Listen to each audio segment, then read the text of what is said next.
Good morning all of you. Last lecture में अपन ने nuclear fission को कंप्लीट किया था। मैं आपको स्टार्टिंग से थोड़ा सा बता देता हूं कि we have completed the nuclear reactions like nuclear fission and the second nuclear reaction is nuclear fusion. तो in this video we will discuss about nuclear fusion. ठीक है, तो न्यूक्लियर फ्यूजन क्या होता है? तो सबसे पहले अपन बात करते हैं कि फ्यूजन, जो कि आपको नाम से ही पता लग रहा है, फ्यूजन मींस कॉम्बिनेशन, कंबाइंड, यानी कि जब भी दो चीजें कंबाइंड होती हैं तो उसको अपन फ्यूजन नाम देते हैं। क्लियर? तो अपन बात करते हैं न्यूक्लियर फ्यूजन की कि न्यूक्लियर फ्यूजन क्या होता है। अब न्यूक्लियर नाम जुड़ गया आगे तो नॉर्मल सी बात है, न्यूक्लियर रिएक्शन की बात कर रहे हैं ना, तो न्यूक्लियस ही जो है रिएक्शन में पार्टिसिपेट करने वाले हैं। तो अपन बात करें कि जब दो न्यूक्लियस आपस में मिल जाते हैं, जब दो लाइट न्यूक्लियाई आपस में मिल जाते हैं, when two light nuclei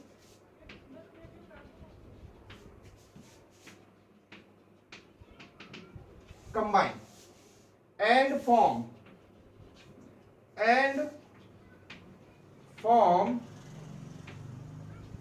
a heavy nucleus, तो क्या बनाता है? एक heavy nucleus बनाता है। then this reaction is called nuclear fusion reaction। Clear? तो आप सबसे पहले फ्यूजन का मतलब समझिए कि what is fusion। fusion means combination and what is nuclear fusion? when two nuclei, when two small nuclei combine each other and form a heavy nucleus, then this reaction is known as nuclear fusion। अब आपके दिमाग में दो तीन questions यहां पर बन रहे होंगे। इन क्वेश्चंस को मैं पूरे वीडियो के अंदर डिस्कस करूंगा कि सर दो न्यूक्लियाई को आपस में, अच्छा एक न्यूक्लियाई को तोड़ना तो पॉसिबल है, जो मैंने फिजन में आपको बताया था कि एक हैवी न्यूक्लियस को दो लाइट न्यूक्लियाई में तोड़ना पॉसिबल है। एक एनर्जेटिक पार्टिकल को स्ट्राइक करवा दो, कोलाइड करवा दो और वो दो चीजों में टूट जाएगा। लेकिन अब क्वेश्चन ये बनता है कि सर दो न्यूक्लियाई को आपस में जोड़ना कैसे पॉसिबल है?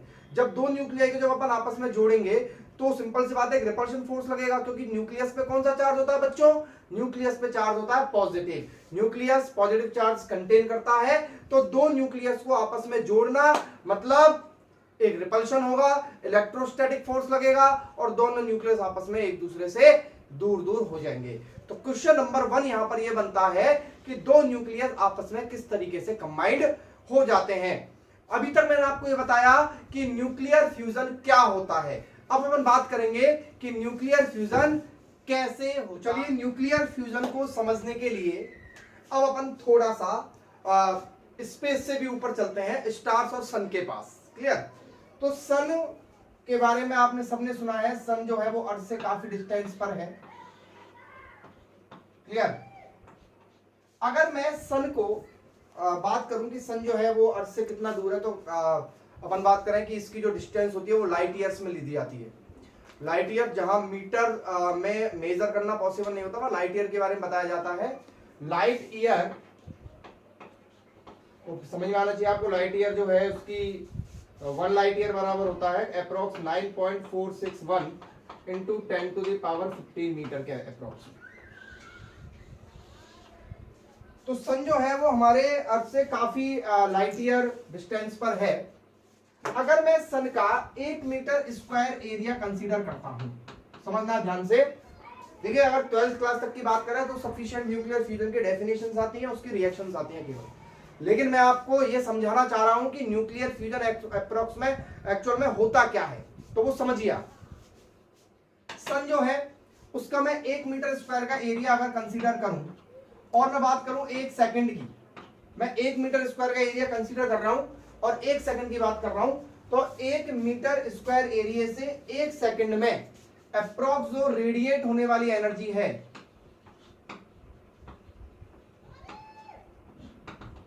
रेडिएट होने वाली एनर्जी है वो है अप्रोक्स 63 मेगावाट। कितनी बेटा? 63 मेगावाट होती है। बहुत हो गई है, 63 इंटू 10⁻6 वॉट हो गई। एक सेकंड में 1 मीटर स्क्वायर से रेडिएट होने वाली एनर्जी कितनी हो गई? 63 मेगावाट। अब आप एक चीज समझिए, ठीक है, मान लो कि एक नॉर्मल घर की बात कर लेता हूं मैं, ठीक है, मान लो एक नॉर्मल घर है जिसमें अपने पास 5 एलईडी हैं, ठीक है, 4 फैन है और एक ले लेता हूं मैं रेफ्रिजरेटर, गर्मी पड़ रही है ना तो रेफ्रिजरेटर भी ले लेता हूं मैं, ठीक है। इन सबको 24 आवर्स अगर चलाया जाए ना, 24 आवर्स, तो आप ये मान के चलिए कि यहां से रेडिएट होने, ये कंज्यूम करने वाली जो एनर्जी इनकी होगी वो अप्रोक्स होगी 630 वॉट। कितनी होगी? 630 वॉट के अप्रोक्स एनर्जी ये कंज्यूम करेंगे। क्लियर? अब आप ये देखिए कि ये कितनी एनर्जी रेडिएट कर रहा है, 63 इंटू 10 की पावर 6। तो 63 इंटू 10 टू दी पावर 6 में मैं अगर 630 का डिवाइड दे दूं, 63 से 63 गया तो ये आ जाएगा अप्रोक्स 1 लाख। तो आप ये देखिए कि सन से 1 सेकंड में जितनी एनर्जी रेडिएट हो रही है ना, उससे ऐसे नॉर्मल घर जिनमें 5 एलईडी हो, 4 फैन हो, एक रेफ्रिजरेटर हो, आप नॉर्मल इनके कंपैरिजन में दूसरे डिवाइसेस और दूसरे अप्लायंसेस भी देख सकते हैं, ऐसे 1 लाख घरों की, 1 लाख हाउसेस की एनर्जी जितनी कंज्यूम होती है उतनी सन 1 सेकंड में 1 मीटर स्क्वायर एरिया से रेडिएट कर देता है। ठीक है, चलिए ये बात तो हो गई, सन की बात हो गई। स्टार्स की अगर मैं बात करूं, इसको मिटा देता हूं, आई थिंक अगर आप नोट करना चाहें तो उसको नोट भी कर सकते हैं वीडियो को पॉज करके। दूसरी मैं बात करूं कि अगर स्टार्स की बात करूं, स्टार्स की अगर मैं बात करूं तो स्टार्स, जैसे स्टार्स का एक बहुत ही अच्छा एग्जांपल है ईटा कैरेन। ईटा कैरेन जो है ये स्टार्स है जो हमारे अर्थ के अच्छा खासा पास है। क्लियर? ये स्टार है, ये सन है। इसके मैं 1 मीटर स्क्वायर से अगर एनर्जी रेडिएट करूंगा तो वो काफी ज्यादा एनर्जी रेडिएट होगी। अगर मैं यहां पर इनसे होने वाली, क्योंकि स्टार जो है वो सन के कंपेरिजन में बहुत बड़े होते हैं। क्लियर? अगर मैं नॉर्मल बात करूं कि सन का जो टेम्परेचर है वो अप्रोक्स कितना होगा, तो ये अप्रोक्स होता है 5500 डिग्री सेल्सियस के अप्रोक्स, 5505 डिग्री सेल्सियस। और ईटा कैरेन जो स्टार्स है इसका जो टेम्परेचर है वो 40,000 डिग्री सेल्सियस के अप्रोक्स है। अब आप इन दोनों को कंपेरिजन करके देख सकते हैं कि सन जैसे तो इसमें से स्टार के जो ईटा कैरेन स्टार बताया मैंने, इसमें से तो करीब 8 बन जाएंगे इतना। तो इसका टेम्परेचर जो है वो तो 5505 डिग्री सेल्सियस है, जबकि इसका टेम्परेचर 40,000 डिग्री सेल्सियस है। अब यहां पर आपके दिमाग में एक क्वेश्चन ये आना चाहिए कि सर ये हमारी अर्थ से इतनी दूर है तो इनका इतना टेम्परेचर कैसे है, इसका 5000 अप्रोक्स जो टेम्परेचर है और इसका 40,000 जो अप्रोक्स टेम्परेचर है, तो इतना टेम्परेचर कैसे है? What is the reason? What is the reason? तो मैं सीधा आंसर देने वाला हूं, न्यूक्लियर फ्यूजन। तो मैं आपसे बता रहा था ना कि न्यूक्लियर फ्यूजन जो है वो अर्थ पे पॉसिबल नहीं है। न्यूक्लियर फ्यूजन देखिए सबसे ज्यादा देखने को मिलता है स्टार्स और सन के बीच में। इनका टेम्परेचर इतना ज्यादा कैसे है, ये इतनी ज्यादा एनर्जी कैसे रेडिएट कर रहे हैं? तो उसका सीधा आंसर है न्यूक्लियर फ्यूजन। अब क्वेश्चन ये बनता है, तो बात करते हैं अपन न्यूक्लियर फ्यूजन की वापस फिर से। न्यूक्लियर फ्यूजन में देखिए क्या है कि मान लो कि अपने पास 4 प्रोटॉन है, एक प्रोटॉन, दूसरा प्रोटॉन, तीसरा प्रोटॉन और चौथा प्रोटॉन। ये चारों आपस में इस तरीके से कंबाइंड होंगे और कंबाइंड होने के बाद ये मिलकर कुछ इस तरीके से बनाएंगे।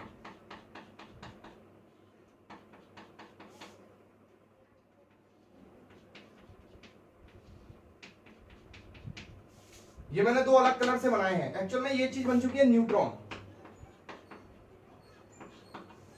यानी कि जब 4 प्रोटॉन मिलेंगे तो 4 प्रोटॉन में से 2 प्रोटॉन जो होते हैं वो न्यूट्रॉन में कन्वर्ट हो जाते हैं। मैं भी आपको रिएक्शन लिख के इस चीज को समझाऊंगा।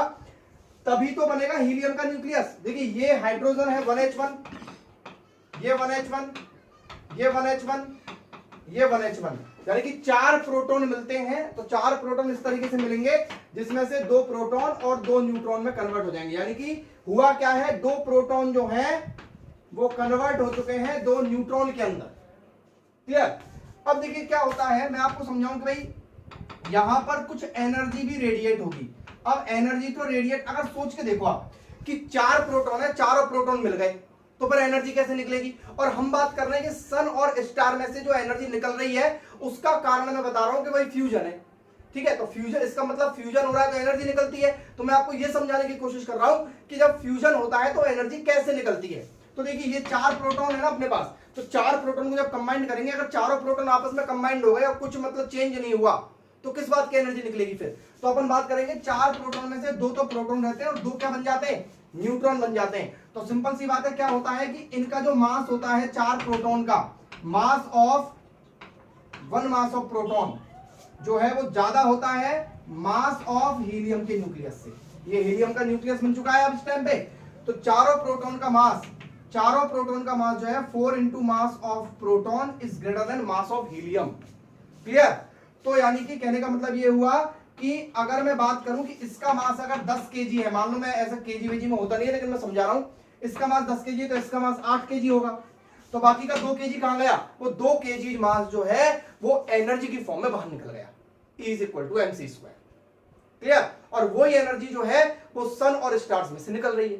क्लियर। यानी कि सन और स्टार्स के अंदर क्या हो रहा है, सन और स्टार्स के अंदर फ्यूजन हो रहा है। जब वो फ्यूजन हो रहा है तो जैसे फ्यूजन हो रहा है तो क्या हो रहा है, कुछ मास कम हो रहा है, और जितना मास कम हो रहा है उतनी एनर्जी क्या निकल रही है, बाहर निकल रही है। यानी कि इसका जो मास है वो इसके मास से ज्यादा है। यानी कि डेल्टा एम बराबर क्या है, 4 into mass of proton minus mass of helium. तो ये इस मास की वजह से ये मास जो कम हो रहा है वो किसकी वजह से कम हो रहा है, क्योंकि यहां पर 2 प्रोटॉन जो है वो किस में कन्वर्ट हो रहे हैं, 2 न्यूट्रॉन के अंदर कन्वर्ट हो रहे हैं। तो 2 प्रोटॉन 2 न्यूट्रॉन के अंदर कन्वर्ट हो रहे हैं, इसलिए वहां पर मास थोड़ा सा कम हो जाता है। और अगर मास थोड़ा सा कम हो जाता है तो क्या होता है, डेल्टा एम मास डिफेक्ट आ जाता है, जिसकी वजह से E is equal to delta M c² energy radiate हो जाती है। तो इसलिए फ्यूजन में एनर्जी निकलती है। वापस समझ लीजिए आप एक्चुअल में क्या हो रहा है। देखिए क्या हो रहा है, 4 प्रोटॉन है, सीधा सीधा शब्दों में समझिए, 4 प्रोटॉन है।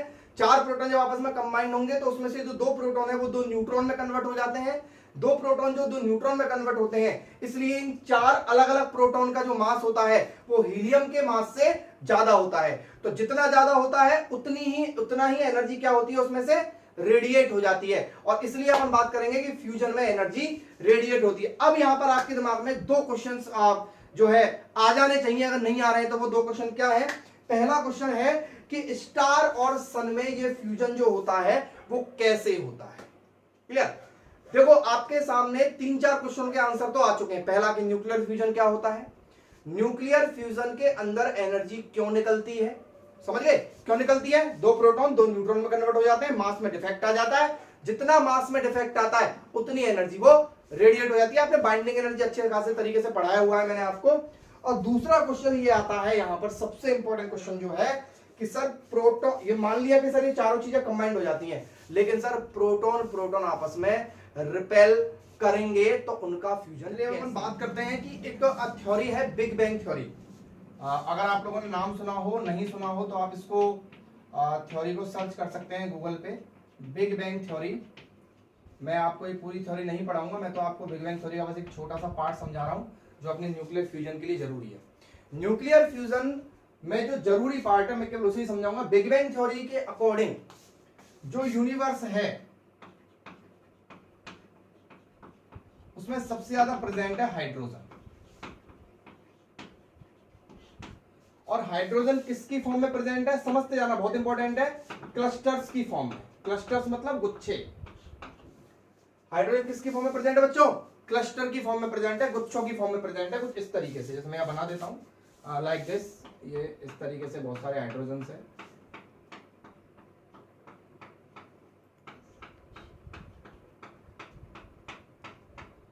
हाइड्रोजन इस तरीके से गुच्छे की फॉर्म में यहां पर प्रेजेंट है, इस तरीके से।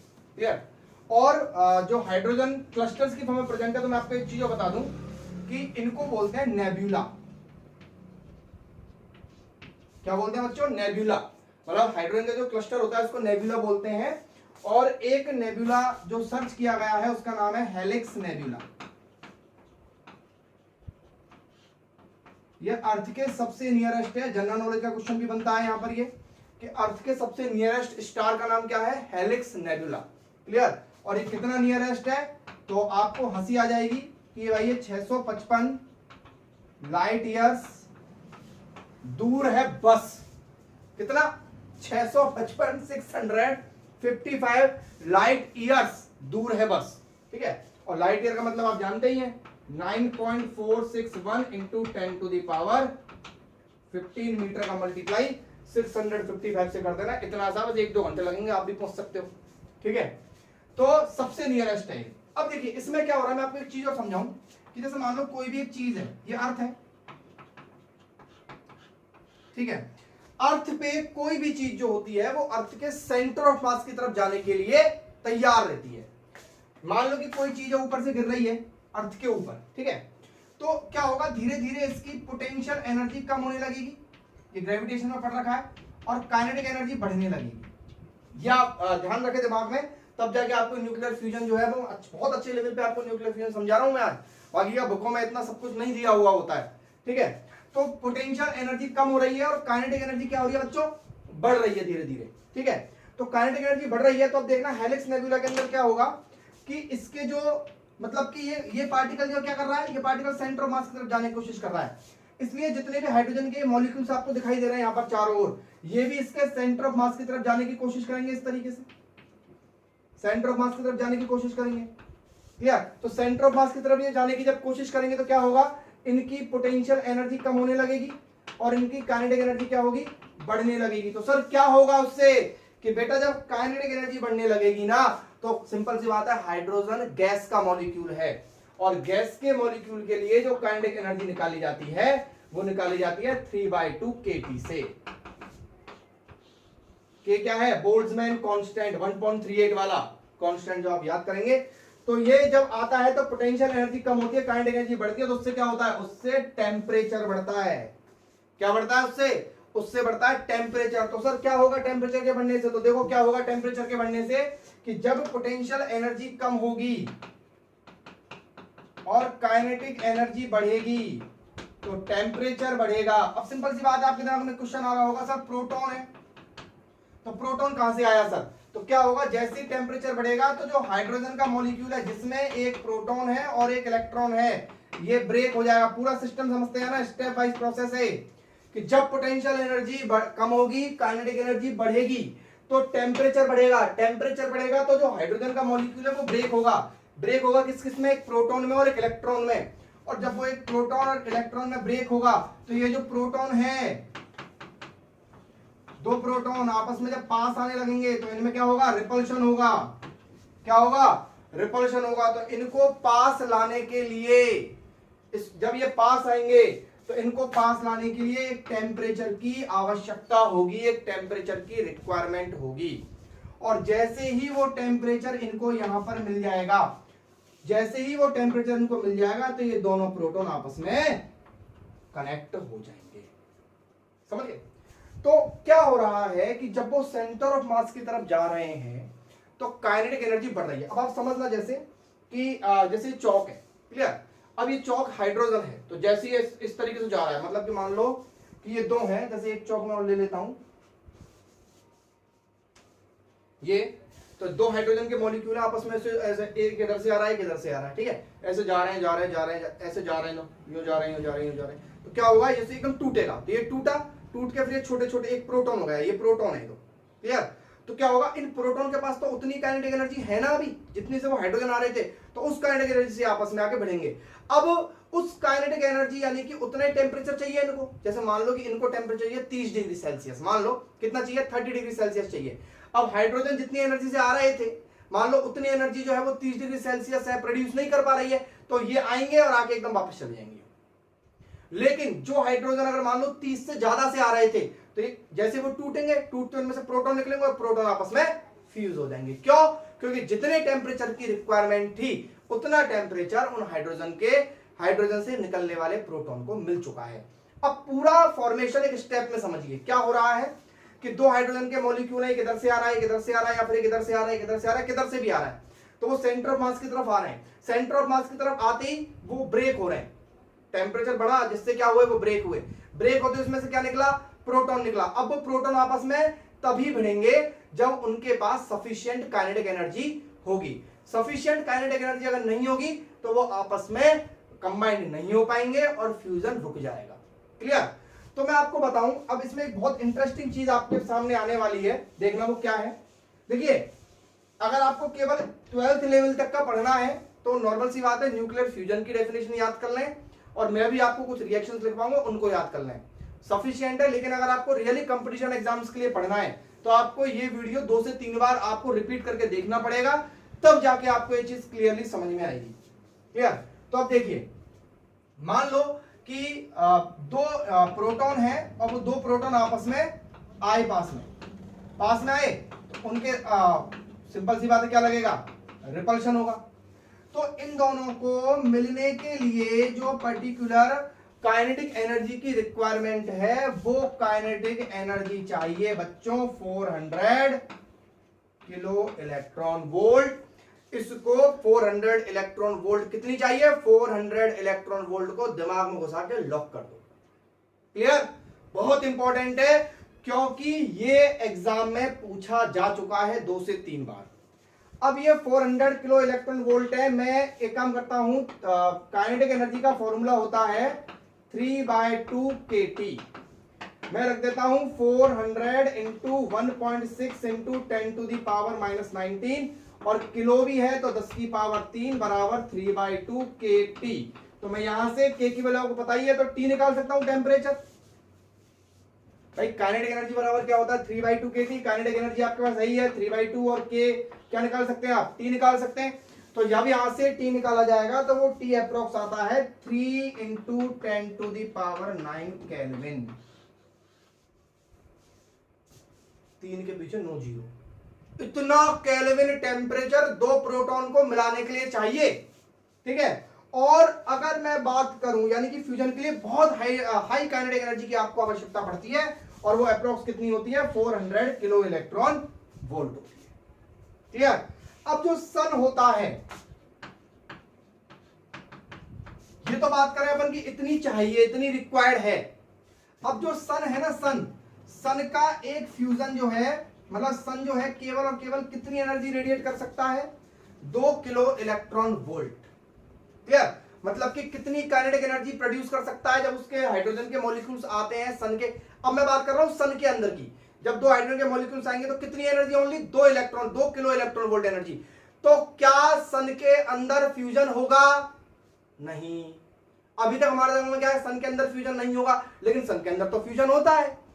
भाई सन के अंदर फ्यूजन होता है ना, तभी तो एनर्जी उसमें से रेडिएट होती है। तो सर सन के अंदर अगर फ्यूजन होता है तो फिर वो कैसे होता है, जबकि अकॉर्डिंग टू कैलकुलेशन सन के हाइड्रोजन के मॉलिक्यूल केवल 2 किलो इलेक्ट्रॉन वोल्ट की काइनेटिक एनर्जी ही प्रोड्यूस कर पाते हैं और हमको 2 प्रोटॉन के फ्यूजन के लिए जो अप्रोक्स एनर्जी चाहिए वो कितनी है, 400 किलो इलेक्ट्रॉन वोल्ट।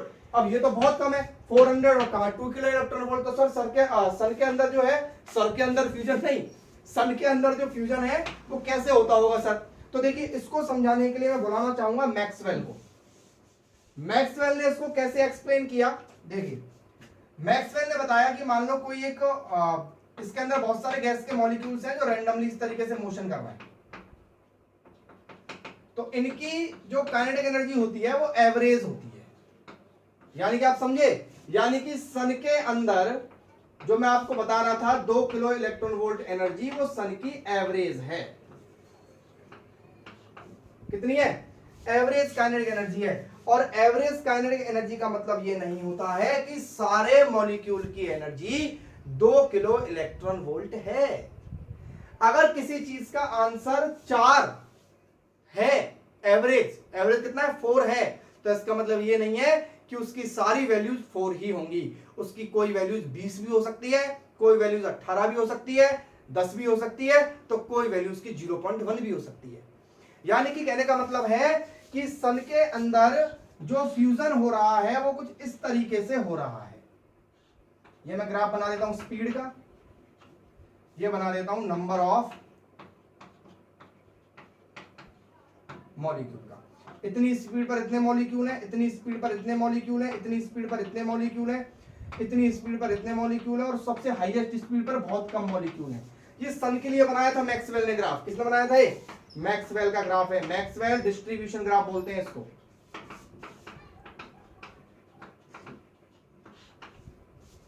क्लियर?